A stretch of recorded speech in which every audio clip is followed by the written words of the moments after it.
কই ধর্ম কি? ওই যে ওই দেখো মূর্তি দাঁড়িয়ে আছে, আমার ধর্ম হলো মূর্তি পূজা করা। পিছন দিক থেকে দেন, আমার ধর্ম হলো মূর্তি পূজা করা।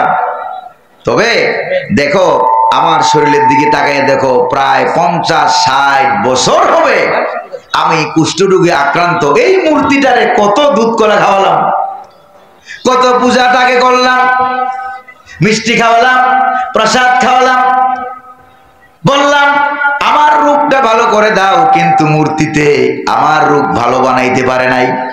এবার দুইজন নবী বললেন, পয়গম্বর বললেন, আমাদের কাছে একটা কালেমা আছে, যদি তুমি সেই কালেমা গ্রহণ করো, কালেমা গ্রহণ করতে দেরি হবে, কালেমা গ্রহণ করার বদৌলতে আমরা দোয়া করব, আল্লাহ রাব্বুল আলামিন সঙ্গে সঙ্গে তোমার রূপ ভালো বানাইয়া দিবে। ওই তাই নাকি? কইছে হ্যাঁ।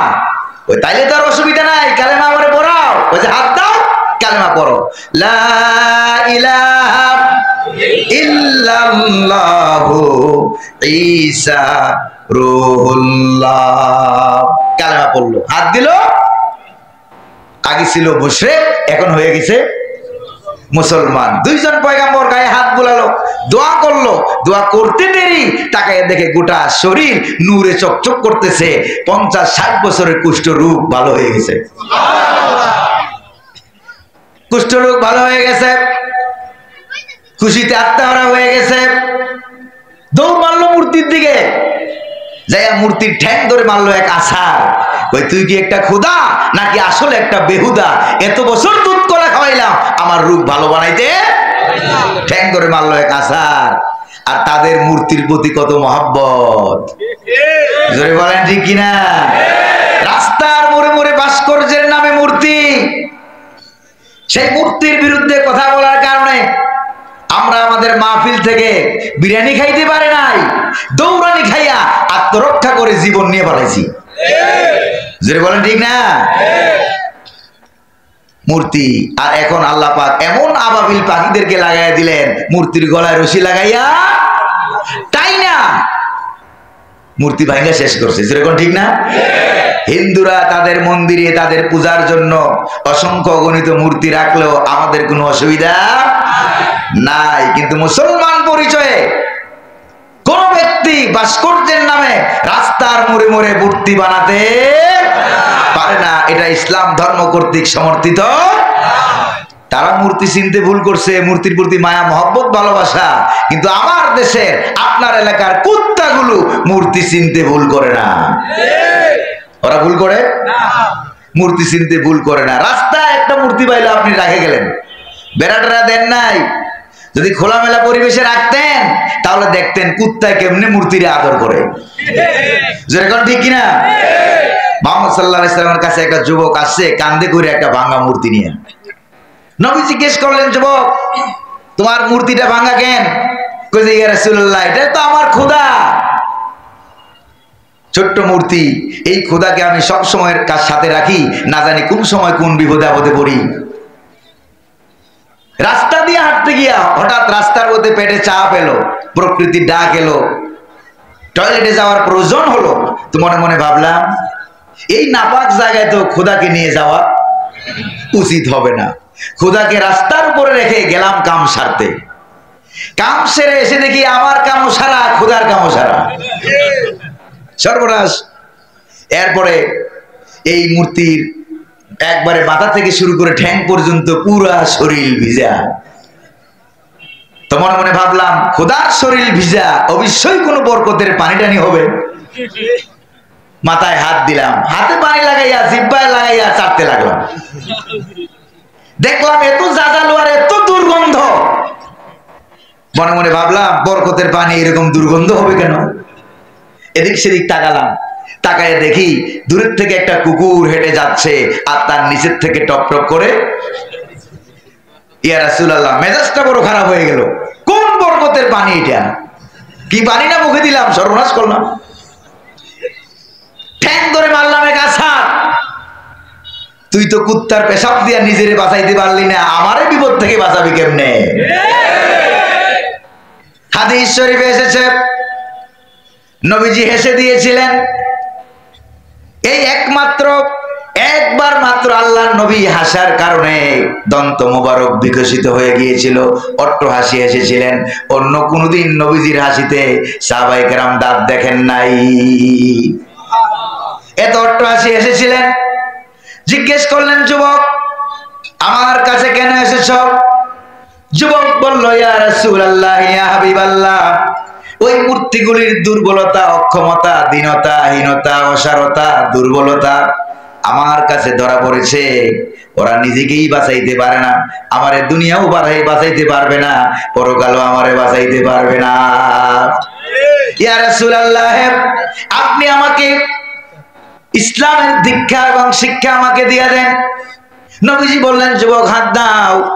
আল্লাহর নবী যুবকের হাত ধরে কালেমা পড়ে দিলেন। যুবক তুমি পড়ো, লা ইলাহা ইল্লাল্লাহু মুহাম্মাদুর রাসূলুল্লাহ সাল্লাল্লাহু আলাইহি ওয়াসাল্লাম।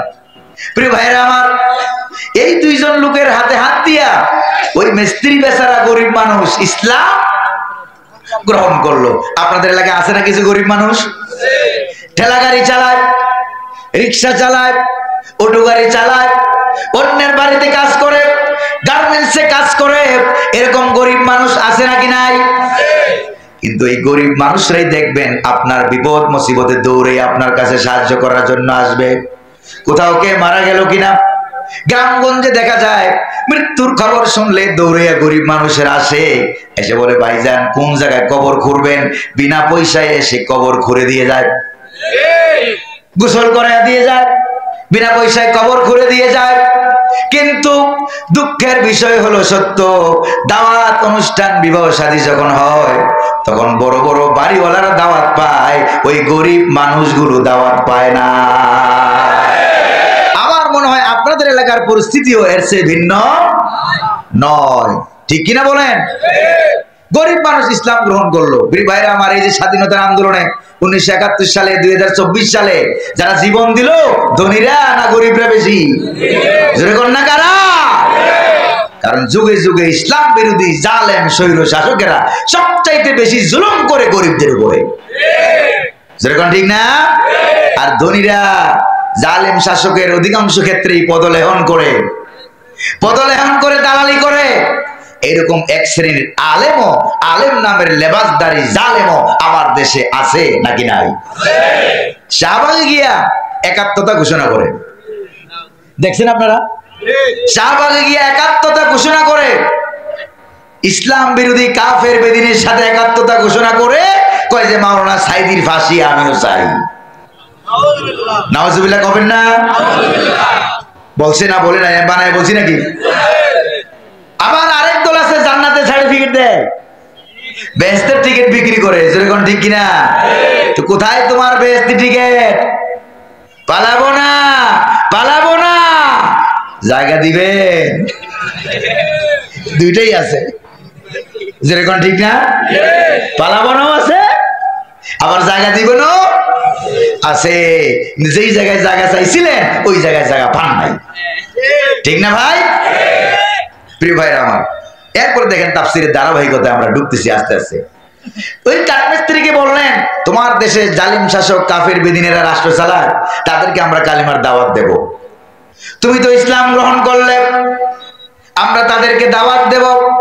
তারা যদি আমাদের দাওয়াত গ্রহণ করে তাহলে তো ভালো, যদি দাওয়াত গ্রহণ না করে, আমাদের সঙ্গে খারাপ ব্যবহার করে, মারধর করে, আমাদেরকে রাজাকার বলে, মৌলবাদী বলে, দেশদ্রোহী বলে, স্বাধীনতাদ্রোহী বলে, ফাঁসির মঞ্চ তৈরি করে, আর এই খবর যদি তোমার কাছে যায়, তুমি তো একা মানুষ, তখন কিন্তু তুমি তোমার শ্রম পেশা নিয়া, মিস্ত্রি পেশা নিয়া, দোকানদারি নিয়া, তখন তুমি আর চুপ থাকবা না, তখন নবীদেরকে বাঁচাবার জন্য জীবন বাজি রেখে দৌড়িয়া চলে আসবা। কই যে অবশ্যই আমি চলে যাব। এবার দুইজন নবী চলে গেল, ওই দেশের মাঝখানে গিয়ে কালেমার দাওয়াত দেওয়া আরম্ভ করলো। যেই দাওয়াত দেওয়া আরম্ভ করলো, তখন তারা তাদেরকে মারধর করতে আরম্ভ করলো, গালিগাল দিতে আরম্ভ করলো। তখন আল্লাহ পাক বলেন, কি বলেন দেখেন, ফাআজ্জাজনা বিসালিস, আল্লাহ পাক বলেন তখন আমি আল্লাহ আমার পক্ষ থেকে আরেকজন নবী পাঠাইয়া দিলাম। তাফসীরের ভিতর আছে আরেকজন যে পাঠাইলো তারা ছিল কয়জন? এটা কথা কন না, নবী ছিল কয়জন? দুইজন। আল্লাহ পাঠাইলো আরেকজন। এই যে আরেকজন পাঠাইছে আল্লাহ তাআলা, আদ-দুররুল মানসুর তাফসীরে আছে যে ওই লোকটার নাম ছিল পুলিশ। ওটার নাম ছিল কি? পুলিশ। তার মানে বাংলাদেশেও পুলিশ, ইন্ডিয়াতেও বলা হয়, সৌদি আরবে, ইউরোপে, আমেরিকায়, সারা দুনিয়ায় কি বলা হয়? পুলিশ বলা হয়। এই পুলিশটারে আল্লাহ পাক পাঠাইছিল যাতে করে নবীদেরকে রক্ষা করার জন্য। আর এই পুলিশ বাহিনীকে তোমরা দলীয় সন্ত্রাসী বাহিনী, পেটুয়া বাহিনী, রাষ্ট্রদ্রোহী বাহিনী, জনগণ বিরোধী বাহিনী বানাইছো। যেরকম ঠিক না ভাই? এই পুলিশটাকে আল্লাহ পাক পাঠাইয়া দিলেন। আগে ছিল দুইজন, এখন হইল কয়জন? তিনজন হয়ে গেল।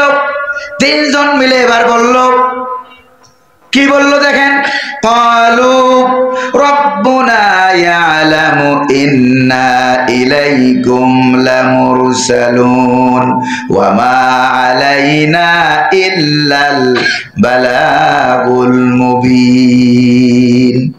সুবহানাল্লাহ বলবেন না? এই যে আয়াত তেলাওয়াত করলাম, এই আয়াতটা কি আমি মোল্লার না আল্লাহর? কার আয়াত? আল্লাহ পাকের আয়াত, এতে কোনো সন্দেহ। এই আয়াতকে যদি কেউ অস্বীকার করে, আয়াতে বাধা প্রদান করে, মন্ত্রিত্ব থাকতে পারে, এমপিত্ব থাকতে পারে, চেয়ারম্যানগিরি থাকতে পারে, কিন্তু ঈমান থাকবে না। চিল্লা এখন ঠিক কিনা? প্রিয় ভাইরা, তারা বলল আল্লাহর পক্ষ থেকে আমরা রাসূল, আমাদের কাজ হলো কালিমার দাওয়াত দেওয়া। তোমরা মানতেও পারো, নাও মানতে পারো। মানলে পরে জান্নাত পেয়ে যাবা, দুনিয়ার শান্তি পাবা, পরকালে মুক্তি পাবা। আর যদি না মানো তাহলে দুনিয়াও শান্তি পাবা না, পরকালেও জাহান্নাম থেকে মুক্তি পাওয়া যাবে না। এই কথা বলে নবীরা চলে যাচ্ছিল। যেই নবীরা চলে যাচ্ছিল, তারা নবীদের সামনে দিয়ে ব্যারিকেড দিয়ে আটকিয়ে দিয়েছে, যাইতে পারবে না। আটকাইছে না? আটকায় নাই? কত মানুষকে তোমরা এয়ারপোর্টে আটকাইছো, কথা কর না কেন, ঠিক কিনা?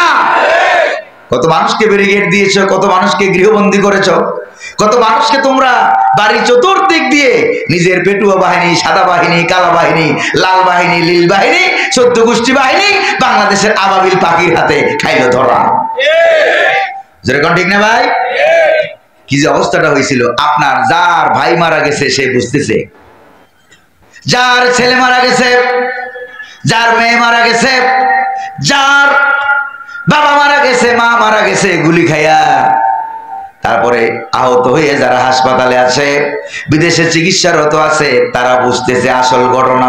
জোরে বলেন ঠিক না ভাই? কোনো অসুবিধা হইতেছে মনে হয়? ঝামেলা হচ্ছে বোধ হয়? ডাইরেক্ট আল্লাহ পাকের কোরআন থেকে বর্ণনা করছি, আপনারা মিলিয়ে নিয়েন, আমি আর মিলিয়ে দেব না। পারবেন নাকি পারবেন না? আপনারা মিলিয়ে নিন।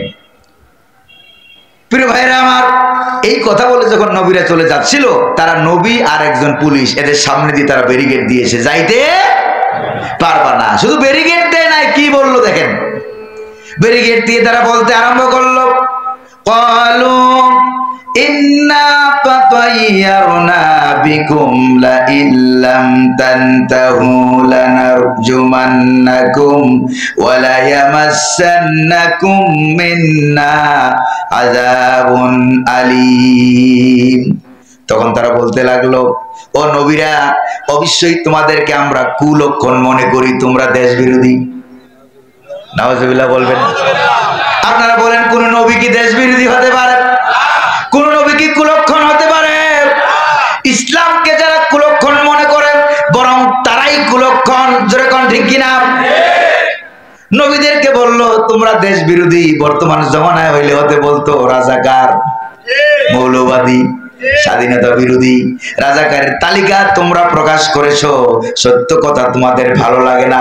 10,000 তালিকার ভিতরে 8,500 হইলা তোমরা, ঠিক না ভাই?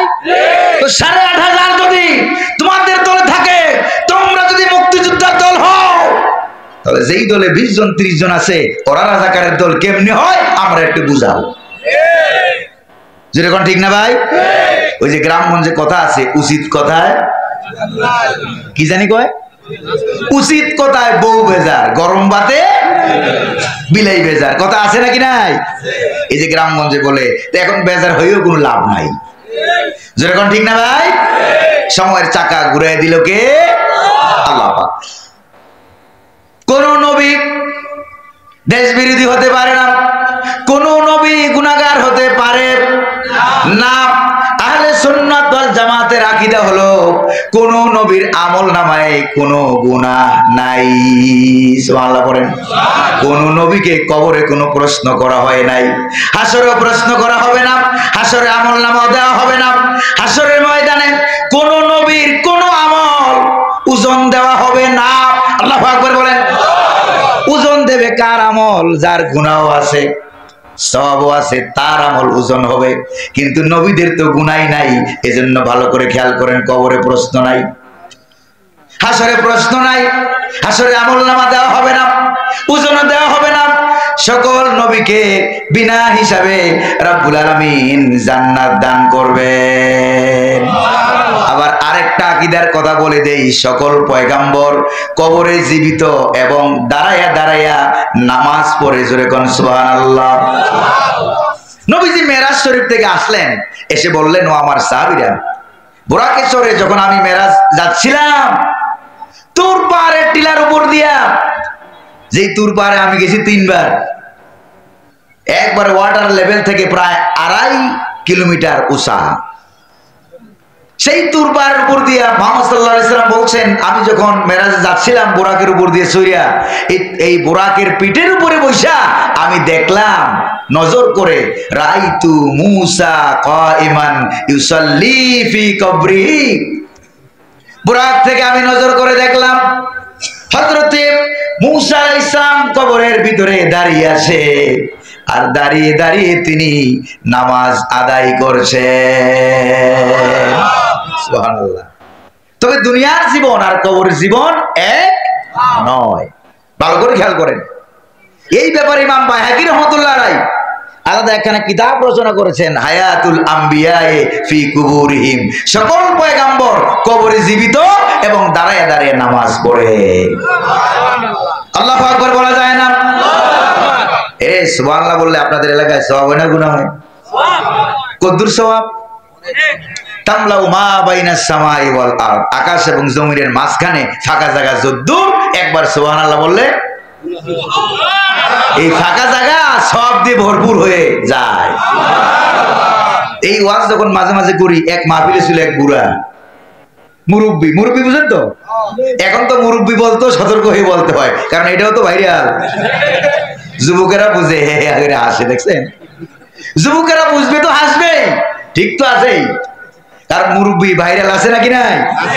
ভাইরাল। ওই ভাইরাল মুরব্বীর বাড়ি যে এলাকায়, আমার গ্রামের বাড়ি সেই এলাকায়, তাহলে মিল আছে নাকি নাই? প্রিয় ভাইরা আমার, এই মুরব্বী আমার বললো, হুজুর ওয়াজের মাঝখান দিয়ে একটা কথা বলি, বেয়াদবি নিবেন না তো? বললাম যে না, বলেন কি কথা আপনার? ওই যে আমার কথা হলো এই যে একবার সুবহানাল্লাহ বললাম, ফাঁকা জায়গা সব সওয়াবে ভরপুর হয়ে গেছে, ভরে গেছে। এবার দ্বিতীয়বার যে আবার সুবহানাল্লাহ বললাম, সেই সব জায়গা হইলো কই? এই পুরার মাথায় বুদ্ধি বেশি না কম? তার মাথায় বুদ্ধি বেশি। তো আমি বললাম যে মুরব্বী রাগটা করবেন না তো? কইছে না হুজুর বলেন, রাগ করবো না। আচ্ছা বলেন তো এখন দিন না রাত? কইছে হুজুর এখন তো রাত। তা আপনি আমার বলেন দিন গেল কই? কথা বুঝছেন আপনারা? দিন যেখানে, রাত্রিও আল্লাহর কাছে জায়গার কোনো অভাব নাই। রব্বুল আলামিন কি বলেন দেখেন, কোরআনে কারিমে রব্বুল আলামিন বলেন, ওয়াস-সামাআ বানাইনাহা বিআইদি ওয়া ইন্না লামুসিউন। সুবহানাল্লাহ বলবেন না? রব্বুল আলামিন বলেন, আকাশকে আমি আমার নিজ কুদরতি হাত দিয়ে তৈরি করেছি, ওয়া ইন্না লামুসিউন, আর প্রতিনিয়ত প্রতিটি মুহূর্তে আকাশটাকে আমি বড় করতেছি।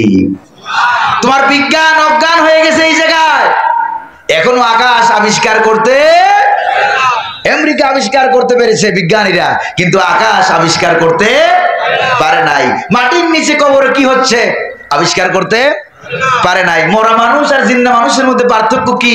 কোন জিনিসের কারণে মানুষটা মরা, কোন জিনিস না থাকলে পরে মানুষ জিন্দা, এইটা বিজ্ঞানীরা রুহ সম্পর্কে কোনো তথ্য এখনো আবিষ্কার করতে, ফেরেশতা সম্পর্কে কোনো তথ্য এখনো বিজ্ঞান আবিষ্কার করতে পারে নাই। তাহলে বিজ্ঞান কোরআন সুন্নাহর কাছে আসলে একেবারেই অজ্ঞান। যেরকম ঠিক না ভাই? যদিও বিজ্ঞানকে আল্লাহ পাক যতটুকু জ্ঞান দান করেছেন তাদের আবিষ্কার দিয়ে আমরা নিজেরা উপকৃত হই, ঠিক না ভাই? এই যে সবার পকেটে পকেটে হাতে হাতে মোবাইল ফোন আছে নাকি নাই? এটা বিজ্ঞানের অবদান। বিজ্ঞানের মাথায় মোবাইল ফোন যিনি ঢুকাইছেন তিনি কে? জোরে কোন না কে? আল্লাহ পাক তিনি ঢুকাই দিয়েছেন। প্রিয় ভাইরা আমার, মনে আছে কিনা নবীদের সামনে ব্যারিকেড? মনে আছে? বলা হলো তোমরা কুলক্ষণ, কোন নবীর আমল নামায় গুনাই নাই, কুলক্ষণ হবে কোত্থেকে? বলা হলো নবীরা দেশ বিরোধী, স্বাধীনতা বিরোধী। বর্তমান জমানায় হলে বলা হতো রাজাকার। জোরে বলেন ঠিক কিনা? প্রিয় ভাইরা আমার, এই কথা বলে বলে যখন নবীদেরকে গালিগাল দেওয়া হচ্ছিল, কেউ বলে ধর, কেউ বলে মার, কেউ বলে জেলখানায় ঢুকা, কেউ বলে পাথর দিয়া ঢিল মার। বর্তমান যুগে হইলে হয়তো বলা হতো ফাঁসির কাস্টে ঝুলাইয়া দে। আবার কেউ কেউ বলতো ফাঁসির কাস্টে ঝুলাইতে গেলে অনেক সময় লাগে, বিচার ফয়সালা নাটক মাটক অনেক কিছু সাজাইতে অনেক সময় লাগে, কাজেই পেট কাইটা বঙ্গোপসাগরে ফালাইয়া দে। জোরে কোন ঠিক কিনা? এরকম কথা বলা হতো।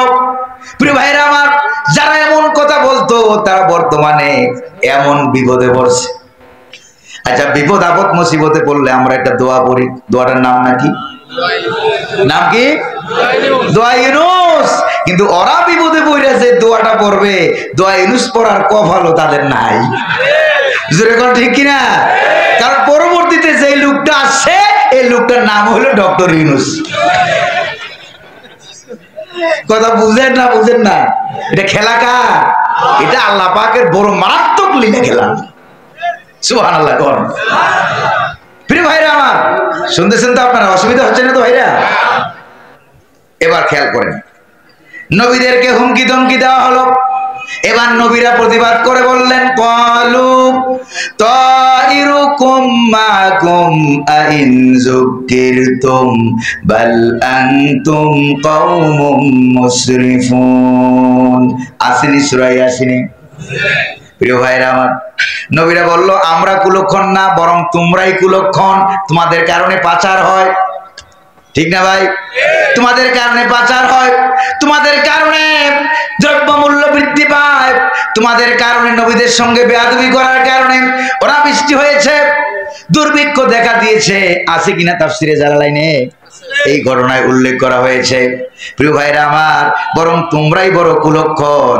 নবীদেরকে ব্যারিকেড দিয়া যখন এরকম হুমকি ধমকি দেওয়া হচ্ছিল, এই হুমকি ধমকির খবর আল্লাহ পাক ওই পাহাড়ের গুহায় সেজদারত কাঠমিস্ত্রির কাছে পাঠাইয়া দিলেন। ওই কাঠমিস্ত্রি বেচারা কয়জন? ধনী মানুষ না গরিব মানুষ? এই গরিব মানুষের কাছে আল্লাহ পাক আপন কুদরতে খবরটা পাঠাইয়া দিলেন, এই যাদের হাতে হাত দিয়ে তুমি ইসলাম গ্রহণ করে কুষ্ঠরোগ তোমার ভালো হয়ে গেছে, এই লোকগুলিকে তোমার দেশের সরকার, এমপি, মন্ত্রী, মেম্বার, চেয়ারম্যান সকলে মিলে এই লোকদেরকে গালিগাল দিচ্ছে, অপবাদ দিচ্ছে, ব্যারিকেড দিয়ে আটকে রেখেছে, মারধর করছে। এবার ওই মিস্ত্রি বেচারা, শ্রমিক বেচারা, এবার কি সে আর চাকরির মধ্যে থাকবে? সে কি আর ব্যবসার মধ্যে থাকবে? দুনিয়ার কোন চাকরি, কোন টাকা পয়সা, কোন চাকচিক্য ওই হাবিবে নাজ্জার নামক কাঠমিস্ত্রিকে আটকে রাখতে পারে নাই। যখনই শুনতে পেল নবীদেরকে মারা হচ্ছে, তখনই এমন জোরে দৌড় মারল।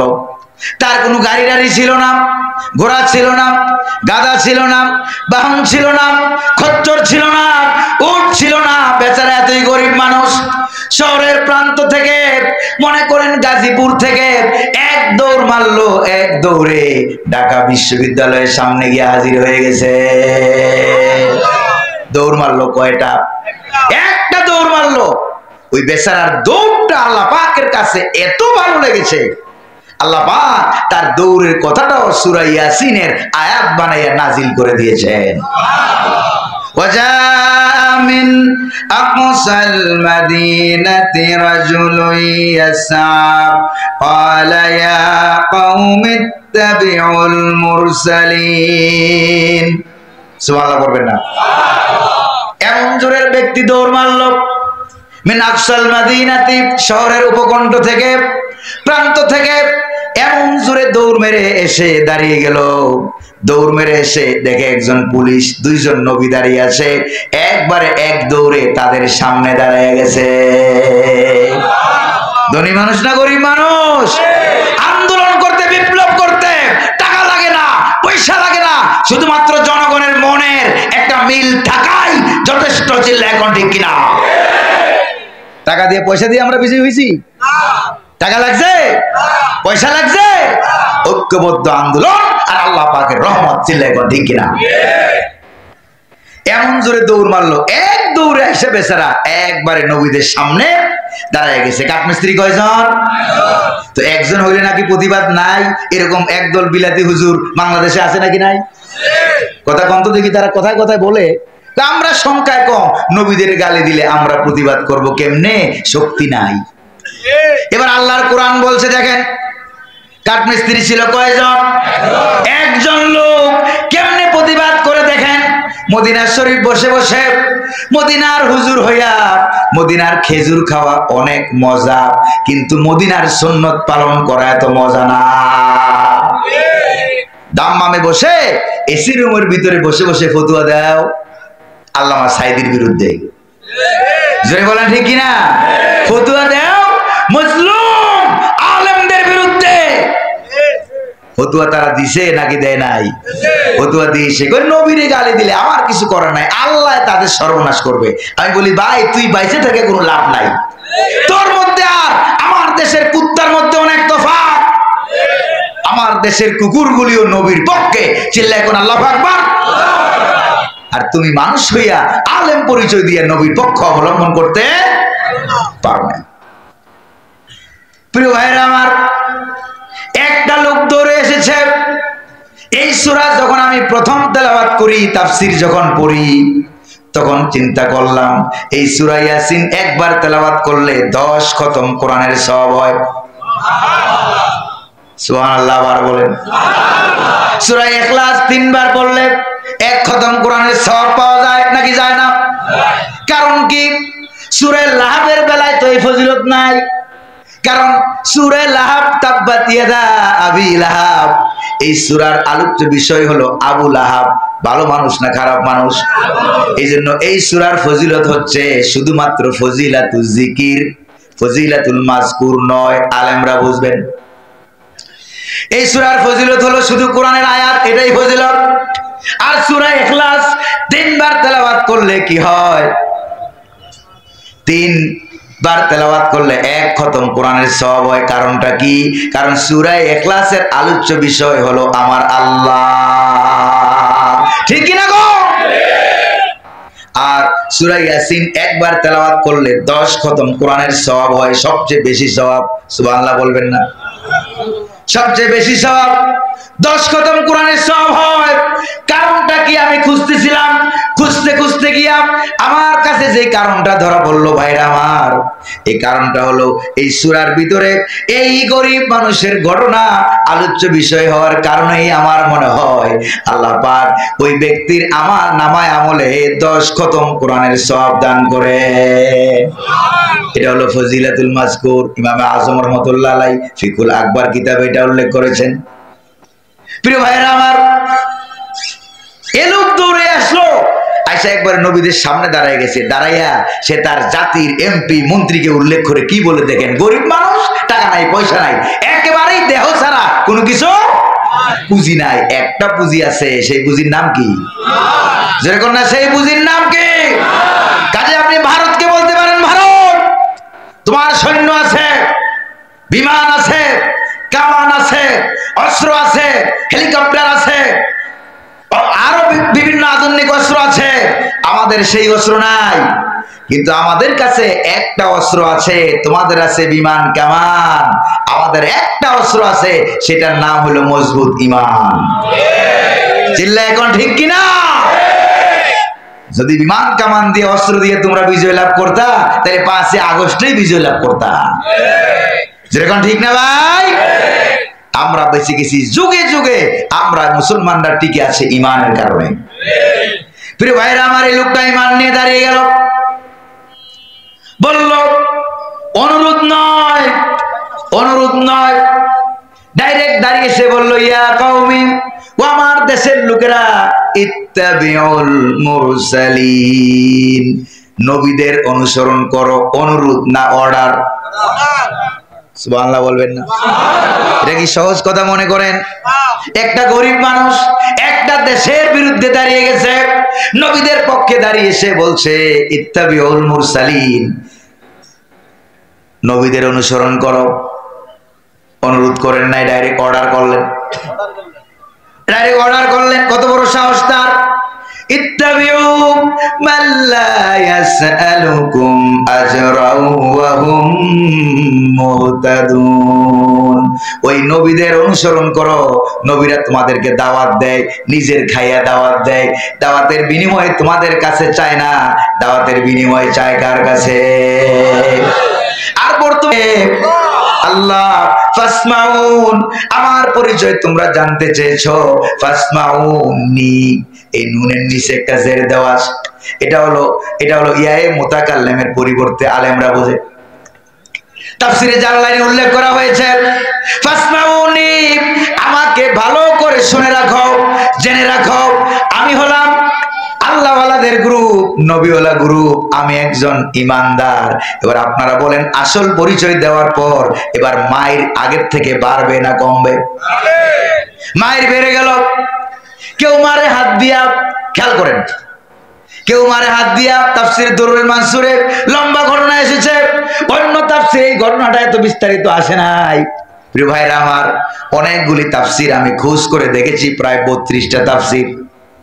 প্রিয় ভাইরা আমার, এই দুরুল মানসুরের ভিতরে সৈয়দ রহমাতুল্লাহ আলাইহি এই ঘটনা এত সুন্দর করে তিনি এনেছেন। এবার তাকে মারতে লাগলো, আগের থেকে বেশি মারে। এবার লোকটা দাঁড়ানো ছিল, মার খেতে সহ্য করতে পারে নাই, লোকটা দাঁড়ানো থেকে বসে গেছে, বসে বসে সইতে পারে নাই। এবার লোকটা শুয়ে গেছে, যে মাত্র শুয়ে গেল, কাফের বেদিনেরা মনে করেছে লোকটা বোধহয় মারা গেছে, আসলে এখনো মরে যায় নাই।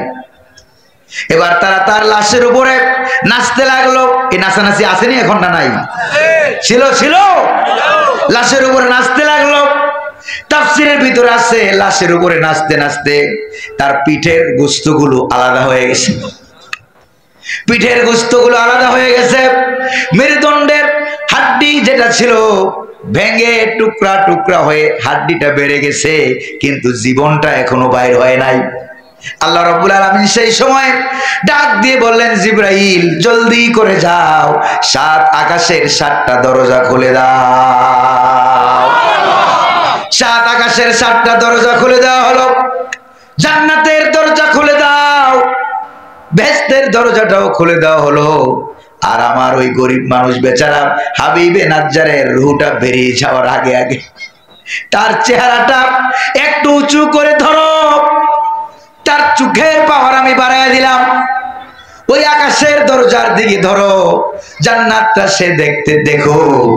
আমি আল্লাহ চাই তার রূহটা বেরিয়ে যাওয়ার আগে আগে আল্লাহর জান্নাতটা দেখে দেখে যেন তার রূহটা বেরিয়ে যায়।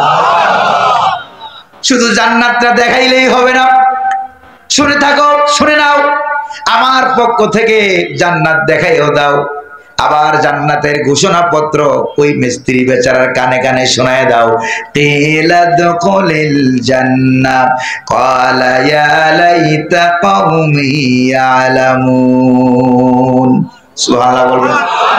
কিলা দুখুলিল জান্নাহ বলা হলো, ও হাবিবে নাজ্জার, সরাসরি ডাইরেক্ট জান্নাতে প্রবেশ করো। সুবহানাল্লাহ।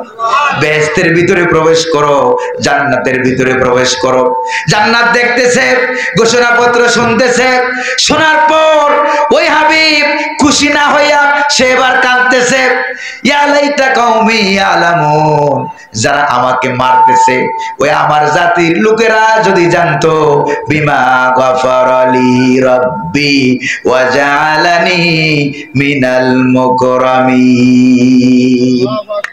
আমার দেশের লোকেরা যদি জানতো তারা আমাকে মারতেছে, আল্লাহ আমাকে ক্ষমা করে দিয়েছেন, রব্বুল আমিন আমারে মাফ করে দিয়েছেন, আমারে জান্নাত দান করেছেন, এইটা যদি তারা জানতো তাহলে কতই না ভালো হতো।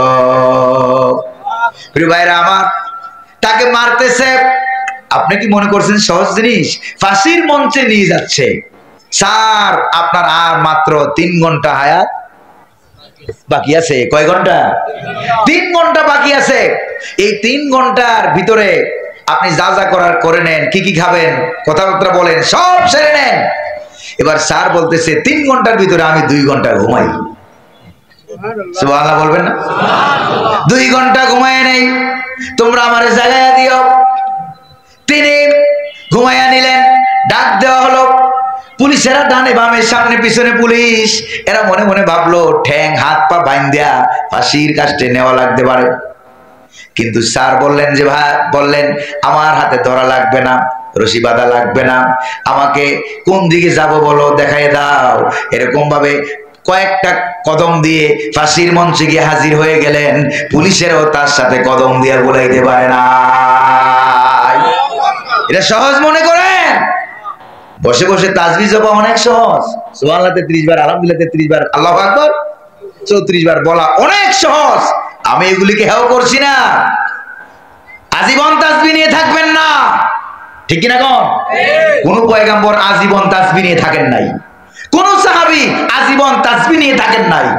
তাসবিহর সময় তাসবিহ, নামাজের সময় নামাজ, খানকার সময় খানকা, মুরাকাবার সময় মুরাকাবা, মুশাহাদার সময় মুশাহাদা, আবার জিহাদের সময় জিহাদ। ঠিক কিনা কোন? এটার নাম মুসলমান। এটার নাম কি?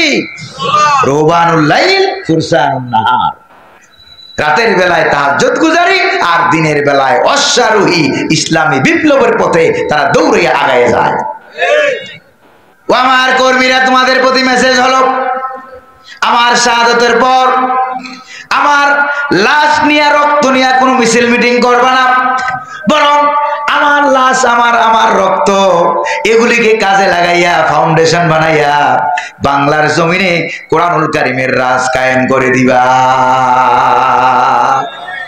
ইসলামী আন্দোলনের নেতৃবৃন্দ এইভাবে যে শহীদ হয়েছেন তারা আমরা দেখতে পেয়েছি, পুলিশেরা দেখতে পেয়েছে, ফাঁসির মঞ্চের দিকে দৌড়ে যায়, আর তারা দেখতে পেয়েছে 7 আকাশের দরজা খোলা, জান্নাতের দিকে দৌড়ায়। আল্লাহু আকবার জোরে জোরে বলতে পারলেন না? সহজ কথা নয় ফাঁসির মঞ্চের দিকে হাসতে হাসতে দৌড়ে যাওয়া, এত সহজ না। জান্নাত না দেখলে এটা আদৌ সম্ভব? বিশ্বাস হয়? আপনাদের বিশ্বাস হয়? আপনাদের কি বিশ্বাস হয়? প্রিয় ভাইরা আমার, শুনতেছেন নাকি আপনারা? প্রিয় ভাইরা আমার, এরপরে তাকে তারা মেরে ফেললো। তাফসীরের ভিতরে আছে কাদ ইত্তাসালাত হায়াতুহুদ দুনিয়া বিল হায়াতিল আখিরা, তার দুনিয়ার জীবনটাকে আল্লাহ পাক টান দিয়ে লম্বা করে আখিরাতের জীবনের সাথে মিলাইয়া দিয়েছেন। শহীদরা মরে, শহীদরা মরে, শহীদরা মরে। গত 5-6 মাস আগে মাহফিল ছিল ইন্ডিয়ার দক্ষিণ 24 পরগনার ঢোলা উপজেলায়। সেখানে ফজরের নামাজের পর দারসুল কোরআন পেশ করার পর সেই এলাকার কিছু মানুষ বললেন যে ভাই, আপনাদের বাংলাদেশ থেকে আমাদের এখানে একজন আলেম আসছিল, তিনি নাকি কোনো এক সময় কোনো এক সরকারের এমপি ছিল। বললাম কি নাম? কই যে নাম হলো মাওলানা আমিনুল ইসলাম। তা আমি বললাম যে ভাই, বাংলাদেশের কোন সরকারের আমলে আমিনুল ইসলাম নামে কোন ইসলামী দলের কেউ এমপি ছিল এটা আমার জানা নাই, আসল নাম বলেন। তখন তারা আমাকে বলতেছে